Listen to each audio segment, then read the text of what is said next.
Amang walang hanggan, ikaw ang Diyos na makapangyarihan sa lahat. Ang siyang may hawak ng lahat ng kapangyarihan sa langit at sa lupa. Ang siyang sa harapan niya ay walang imposible. Alam kong ang lahat ay nasa iyong mga kamay, Panginoon, at walang sino man sa iyong mga plano ang maaaring mahadlangan.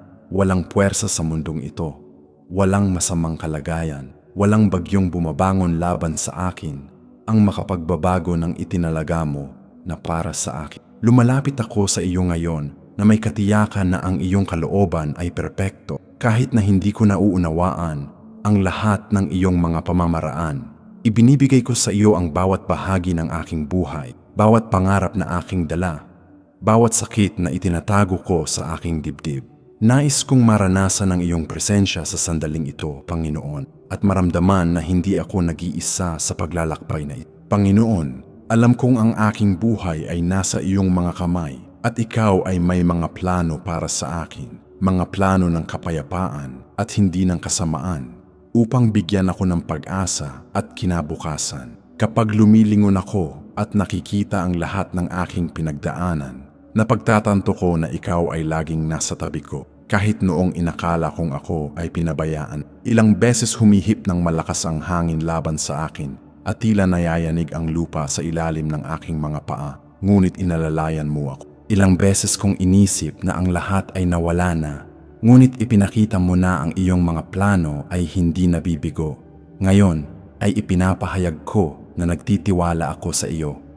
Kahit na ang mga sitwasyon ay nagsasabi ng kabaligtaran, kahit na mahirap ang daan at tila napakalalim ng tubig upang tawirin, alam kong kasama kita. Walang makakapigil sa iyong mga ipinagplano para sa aking buhay at ito ang nagbibigay sa akin ng lakas upang magpatuloy. Ama, may mga sandaling nakakaramdam ako ng takot kung saan ang mga pagdududa ay pumapasok sa aking puso at itinatanong ko kung nasaan ka.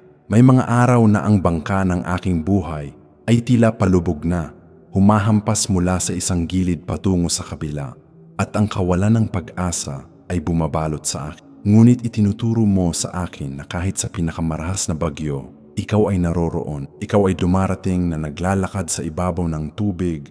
Ipinapakita na mayroon kang awtoridad sa lahat ng bagay na tumatakot sa akin. Ikaw ang may-ari ng panahon, ang may-ari ng dagat, ang may-ari ng bawat sitwasyon na aking hinaharap. Kapag tumatawag ako sa iyo, lumalapit ka at pinatatahimik ang bagyo. Hindi ko kailangang matakot dahil kasama kita. Ang iyong presensya ang aking kapayapaan at ang iyong tinig ang nag-uutos sa mga hangin na tumahimik. Panginoon, nais kong marinig ang iyong tinig ngayon na nagsasabi sa aking puso na magiging maayos ang lahat. Walang hanggang Diyos, kinikilala ko na walang sino man ang makatutulong sa akin tulad ng iyong pagtulong. Walang sino man ang makapagbabangon sa akin kapag ako ay lugmok, kundi ikaw lamang. Ang mga tao ay maaaring sumubok, maaaring mag-alok ng payo at mga salita ng kaaliwan.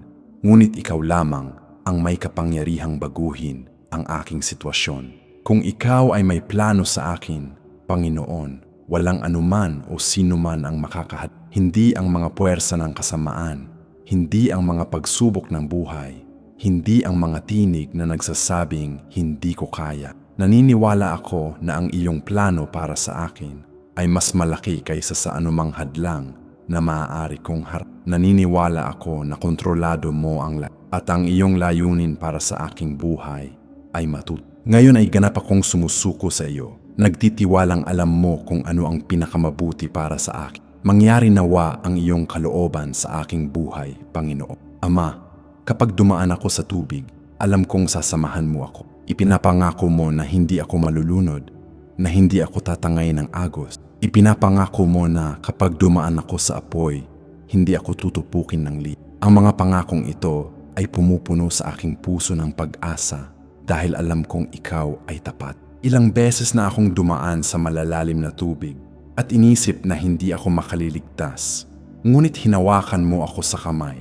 Ilang beses nang dumating sa akin ang liyab ng pagsubok, ngunit iningatan mo ako. Ngayon ay tumatawag ako sa iyo muli dahil alam kong may mga tubig pa na tatawirin at apoy na haharap. ngunit wala akong takot dahil kasama kita. Ang iyong presensya ang aking garantiya ng tagumpay. Panginoon, nais kong maramdaman na kasama kita ngayon. Sa mismong sandaling ito, pinalalakas ang aking puso at pinanunumbalik ang aking lakas. Panginoon, may mga araw na pakiramdam ko ay mahina ako, na tila susuko na ako sa lahat.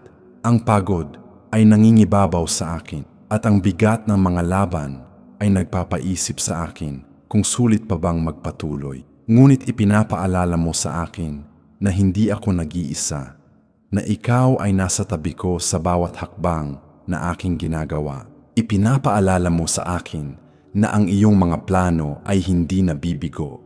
At kung ano ang sinimulan mo sa akin ay iyong tatapusin. Kailangan ko ang katiyakang iyon ngayon, Ama. Kailangan kong malaman na kahit ako ay madapa, ibabangon mo ako. Kahit ako ay magkamali, ang iyong biyaya ay aabot sa akin. Kahit sabihin ng buong mundo na wala ng labasan, magbubukas ka ng daan kung saan walang daan. Panginoon, nagtitiwala ako sa iyo at sa iyong mga plano para sa akin. Maging totoo nawa ang iyong presensya sa aking buhay ngayon, na pumupuno sa akin ng kapayapaan at katiwasayan. Makapangyarihang Diyos, ipinapahayag ko na walang makabibigo sa iyong mga plano. Hindi ang aking mga pagkukulang, hindi ang aking mga pagkakamali, hindi ang aking mga limitasyon. Ikaw ay mas dakila kaysa sa lahat ng ito. Alam mo kung paano gamitin kahit ang mga pinakamahihirap na sitwasyon upang tuparin ang iyong layunin sa aking. Kapag tinitignan ko ang aking mga kahinaan, pakiramdam ko ay maliit ako at walang kakayahan. Ngunit kapag tumitingin ako sa iyo, nakikita ko na ang lahat ay posible. Ikaw ang Diyos na gumagawa ng imposible, na nagpapabago ng tila na wala na patungo sa tagumpay. Panginoon, ibinibigay ko sa iyo ang bawat bahagi ng aking buhay na tila walang solusyon. Ibinibigay ko ang mga pangarap na tila malayo, ang mga pintong tila sarado, ang mga pag-asang tila patay na. Alam kong kaya mong magdala ng buhay kung saan may kamatayan, liwanag kung saan may kadilim. Ang iyong kalooban ang mangyayari, Panginoon, at nagpapasakop ako rito ng may kagalakan. Amang nasa langit, kapag malakas ang ihip ng hangin laban sa akin, alam kong ikaw ay mas malakas kaysa sa anum. Kapag nayayanig ang lupa at ang lahat sa paligid ko ay tila hindi matatag, alam kong ikaw ang aking matibay na bato, ang aking ligtas na pundasyon. Walang makapagpapabagsak sa akin kapag ako ay nakatayo sa iyo. Walang makasisira sa akin kapag ako ay protektado ng iyong mga kamay. Panginoon, nais kong maging matatag sa iyo, nakaangkla sa iyong salita, nakaugat sa iyong presensya, na walang hangin ang makapag-aalis sa akin sa lugar kung saan mo ako inilagay, na walang sitwasyon ang makapagpapaduda sa akin sa iyong mga plano. Alam kong ikaw ay tapat, at kung ano ang iyong ipinangako, iyong tinutup. Ngayon ay nararanasan ko ang iyong presensya, at sapat na ito para ako ay magpatuloy. Panginoon, may mga sandaling pakiramdam ko ay nasa loob ako ng isang bangkang malapit ng lumubog. Ang mga alon ay humahampas ng malakas, ang tubig ay pumapasok, at ang takot ay bumabalot sa aking puso. Sumisigaw ako, nagtatanong kung nasaan ka, kung bakit tila natutulog ka habang ako ay lumalaban upang mabuhay. Ngunit dumarating ka, Panginoon, naglalakad sa ibabaw ng tubig, ipinapakita na mayroon kang autoridad sa lahat ng nagbabanta sa akin. Sinasabihan mo ang hangin na kumalma at ito ay sumusunod. Inuutusan mo ang mga alon na tumahimik at sila ay sumusuko. Panginoon, kailangan kong marinig ang iyong tinig ngayon. Nag-uutos ng kapayapaan sa bagyo ng aking buhay. Kailangan kong maramdaman ang iyong presensya na nagpapatahimik sa aking. Ikaw ang may-ari ng lahat, Panginoon, at walang nakatatakas sa iyong kontrol. Nagtitiwala ako sa iyo. Ama, kinikilala ko na madalas akong naghahanap ng tulong sa mga lugar kung saan wala naman ito. Naghahanap ako ng lakas sa mga bagay na walang laman, pag-asa sa mga bagay na lumilipat. Ngunit ngayon ay nauunawaan ko na ikaw lang ang tunay na makapagbabangon sa akin. Ikaw lang ang makapagbibigay sa akin ng lakas na aking kailangan. Walang iba ang may ganitong kapangyarihan, Panginoon. Ang mga tao ay maaaring nasa tabi ko, maaaring sumuporta at magpalakas ng loob. Ngunit ikaw lang ang makakagawa sa akin ng pagbabagong kailangan ko. Kung ikaw ay may plano sa akin, wala ni anuman o sinuman ang makakahadlang. Ang katotohanan ito ay pumupuno sa akin ng pag-asa. Hindi mahalaga kung ilang pinto ang magsara, kung ilang tao ang humindi, kung ilang hadlang ang sumulpot sa daan. Kung kasama kita, kung mayroon kang layunin para sa akin, lahat ay matutupad.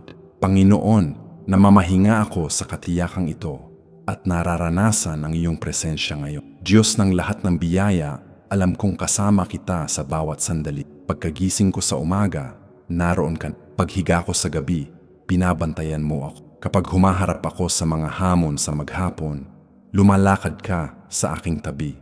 Hindi ako kailanman nag-iisa. Kahit na madalas ay ganito ang aking nararamdaman.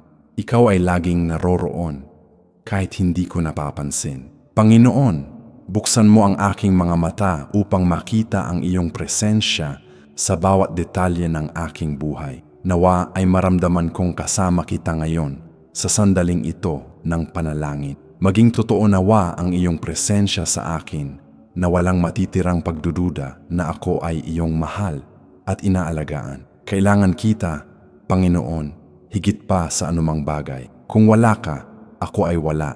Kapag kasama kita, ako ay higit pa sa mapagtagumpay. Panginoon, ipinapahayag ko na ang iyong mga plano ay hindi mabibigo. Ang iyong ipinangako para sa akin ay matutupad sa tamang panahon, sa tamang paraan. Hindi ko kailangang maunawaan ang lahat ng detalye o malaman ang lahat ng hakbang sa daan. Kailangan ko lang magtiwala na ikaw ang may kontrol. Kapag tumitingin ako sa mga sitwasyon, madalas nilang sinasabi na ang lahat ay nawala na. Ngunit kapag tumitingin ako sa iyo, nakikita ko na walang nawala. Ikaw ang Diyos ng mga imposible, ang Diyos na nagbubukas ng mga daan sa disyerto at mga ilog sa tuyong lugar. Panginoon, naniniwala ako na gagawin mo ang imposible sa aking buhay. Naniniwala ako na ang tila patay ay muling mabubuhay. Naniniwala ako na ang tila imposible ay magiging realidad dahil ang iyong mga plano ay hindi nabibigo at ang iyong kalooban ay laging nagtatagumpay. Ama, kahit na ang tubig ay tumaas at tila tatakpan ako ng tuluyan, alam kong kasama kita. Hindi mo hahayaang ako ay malunod. Hindi mo ako iiwan sa gitna ng bagyo. Iniahon mo ako mula sa malalalim na tubig noon at gagawin mo itong muli. Ilang beses ko nang inisip na wala ng pag-asa, ngunit ipinakita mo na ikaw ang Diyos ng pag-asa. Ilang beses ko nang inakala na ang apoy ay tutupok sa akin, ngunit iningatan mo ako sa iyong mga kamay. Panginoon, dumadaan ako sa tubig ngayon at kailangan kong maramdaman ang iyong presensya kasama ko. Humaharap ako sa apoy ngayon at kailangan ko ang iyong proteksyon. Huwag mo akong iwanang mag-isa. Hawakan mo ang aking kamay at gabayan ako sa mga pagsubok na ito. Nawa ay makalabas ako rito ng mas matatag, mas mature at mas katulad ni Jesus. Panginoon, kapag ang bangka ng aking buhay ay umuuga mula sa isang panig patungo sa kabila at ang takot ay sumisigaw sa loob ko, nais kong marinig ang iyong tinig. Nais kong makita na ikaw ang dumarating upang ako ay salubungin. Naglalakad sa ibabaw ng tubig na tumatakot sa akin. Hindi ka malayo, Panginoon. Hindi ka walang pakialam sa aking pinagdaraanan. Nakikita mo ang bawat luha, bawat hapis, bawat gabing walang tulog. At ikaw ay lumalapit sa akin. Ipinapakita na mayroon kang autoridad sa lahat. Ikaw ang may-ari ng panahon, ang may-ari ng dagat, ang may-ari ng bawat sitwasyon ng aking buhay. Kapag ikaw ay nagsasalita, ang mga hangin ay tumatahimik. Kapag ikaw ay naguutos, ang bagyo ay tumitigil. Panginoon, magsalita ka sa aking bagyo ngayon. mag-utos ka ng kapayapaan sa aking puso. Nawa ay maranasan ko ang iyong presensya sa makapangyarihang paraan sa sandaling ito. Ama, alam kong walang makapagbabangon sa akin gaya mo. Ang mga tao ay sumusubok, nag-aalok ng mga salita at kilos ng suporta. Ngunit ikaw lang ang may kapangyarihang ibangon ako ng tunay kapag ako ay lugmok, wasak, walang lakas upang magpatuloy. Ikaw ay dumarating at ibinabangon ako gamit ang iyong makapangyarihang kamay. Ako ay iyong pinapanumbalik, binabago, binibigyan ng bagong sigla. Panginoon, kailangan kong ibangon mo ako ngayon. Kailangan kong maramdaman ang iyong lakas na umaalalay sa akin. Kailangan kong malaman na hindi ako nag-iisa sa labang ito. Kung ikaw ay may plano sa akin, walang makakapikit, walang hirap, walang oposisyon, walang pag-atake ng kaaw. Ang iyong layunin para sa akin ay matutupad. At ako ay tatayo sa huli, nagpapatotoo sa iyong kapangyarihan at sa iyong katapatan. Panginoon, nagtitiwala ako sa iyo ng lubusan. Diyos na makapangyarihan sa lahat, ipinapahayag ko sa sandaling ito na ang iyong mga plano para sa akin ay hindi mabibigo. Ano man ang dumating, ano man ang aking harapin, ang iyong kalooban ay mangyayari sa aking buhay. Sumusuko ako sa iyo, Panginoon, at tinatanggap ang iyong mga plano kahit na ang mga ito ay iba sa akin. Alam mo kung ano ang pinakamabuti para sa akin. Nakikita mo ang higit pa sa aking nakikita. Mayroon kang karunungang walang hanggan at pag-ibig na perpekto. Namamahinga ako sa iyo, nagtitiwalang ang lahat ay gumagawa para sa aking ikabubuti. Dahil mahal kita at ako ay tinawag ayon sa iyong layunin. Panginoon, nawa ang iyong presensya ang maging pinakatotoong bagay sa aking buhay. Nawa ay maramdaman kong ikaw ay naririto kasama ko ngayon. Dinirinig ang panalangin ito. Hinahaplos ang aking puso, pinapanibago ang aking pananampalataya. Salamat, Ama, dahil kasama kita. Panginoon, kapag ang hangin ay umihip muli ng malakas, kapag ang lupa ay nayanig sa ilalim ng aking mga paa, kapag ang tubig ay tumaas at ang apoy ay dumating, aalalahanin ko na ikaw ay kasama ko. Hindi ako nag-iisa, hindi kailanman naging mag-isa, hindi kailanman mag-iisa. Ikaw ang aking kanlungan, aking tanggulan, aking Diyos na pinagtitiwalaan. Walang makapaghihiwalay sa akin sa iyong pag-ibig. Walang makabibigo sa iyong mga plano para sa akin. Nagpapatuloy ako ng may pagtitiwala dahil alam kong sumasama ka sa akin. Bawat hakbang na aking ginagawa, ikaw ay gumagabay. Bawat desisyon na aking ginagawa, ikaw ay nagtuturo. Bawat luha na aking ibinubuhos, iyong tinitipon. Panginoon, nararanasan ko ang iyong presensya ngayon at binabago nito ang lahat. Wala sa akin ang lahat ng sagot, ngunit nasa akin ka at ikaw ay sapat na. Ikaw ay higit pa sa sapat.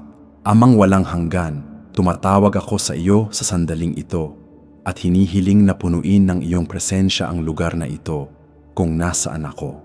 Nawa, ang iyong banal na espiritu ay bumaba sa akin ng may kapangyarihan, nagdadala ng kapayapaan, kagalingan, Nawa ay maramdaman ko ang iyong yakap, marinig ang iyong tinig, maranasan ang iyong pag-ibig. Panginoon, alam kong kaya mo ang lahat at wala sa iyong mga plano. Ang kalooban ay sa iyo at ang aking buhay ay nasa iyong mga kamay. Ibinibigay ko ng buong buo ang aking sarili sa iyo. Nagtitiwalang gagawin mo ang pinakamabuti sa akin at sa pamamagitan. Salamat dahil ikaw ay kasama ko, dahil hindi mo ako pinababayaan. Dahil ang iyong mga plano para sa akin ay kapayapaan at pag-asa. Idinadalangin ko ang lahat ng ito sa pangalan ni Jesus, aking tagapagligtas at Panginoon. Ama, isinasamo ko na ang bawat taong mananalangin nito ay makaranas ng iyong presensya sa totoo at makapangyarihang paraan. Nawa ay ihayag mo ang iyong sarili sa bawat pusong uhaw, sa bawat kaluluwang nababagabag, sa bawat buhay na nangangailangan ng iyong haplo. Nawa ang panalangin ito ay hindi lamang mga salita, kundi isang tulay para sa isang tapat na pagtatagpo sa Diyos na buhay. Nawa kaming lahat ay lumabas sa sandaling ito na nabago, napalakas, puno ng pag-asa. Dahil ikaw ay tapat, Panginoon, at ang iyong mga plano ay hindi nabibigo. Nagpapasalamat ako sa lahat ng iyong ginawa, sa iyong ginagawa ngayon, at sa iyong gagawin. Sa pangalan ni Jesus, Amen. Kung ang panalangin ito ay umantig sa iyong puso, kung naramdaman mo ang presensya ng Diyos sa sandaling ito, mag-iwan ng marka rito sa ibaba sa pamamagitan ng pagpindot sa like. Ang simpleng kilos na ito ay tumutulong sa amin na dalhin ang mensaheng ito ng pananampalataya at pag-asa sa mas marami pang tao na kailangang makarinig na ang mga plano ng Diyos ay hindi nabibigo. Ibahagi ang bidyong ito sa iyong mga kapamilya, kaibigan, at mga kapatid sa simbahan at sa lahat ng nangangailangan ng salitang pampalakas loob at ng isang makapangyarihang panalangin. Manatili kayo sa amin dito sa channel dahil patuloy kaming magdadala ng mga panalangin na nagpapatibay, nagpapalakas at nagdadala sa inyo upang maranasan ang presensya ng Diyos sa mas malalim na paraan. Isulat ang iyong pangalan sa mga komento upang maipanalangin namin kayo. Sabihin din sa amin ang inyong mga kahilingan sa panalangin, ang inyong mga pangangailangan, ang mga nasa inyong puso. At kung ang Diyos ay gumawa na ng isang kahangahangang bagay sa iyong buhay, ibahagi ang iyong patotoo sa amin. Nais naming ipagdiwang kasama mo ang mga tagumpay na ginawa ng Panginoon. Tandaan na hindi ka nag-iisa at ang mga plano ng Diyos para sa iyong buhay ay hindi mabibig. Sumainyo nawa ang kapayapaan ng Panginoon. Amen.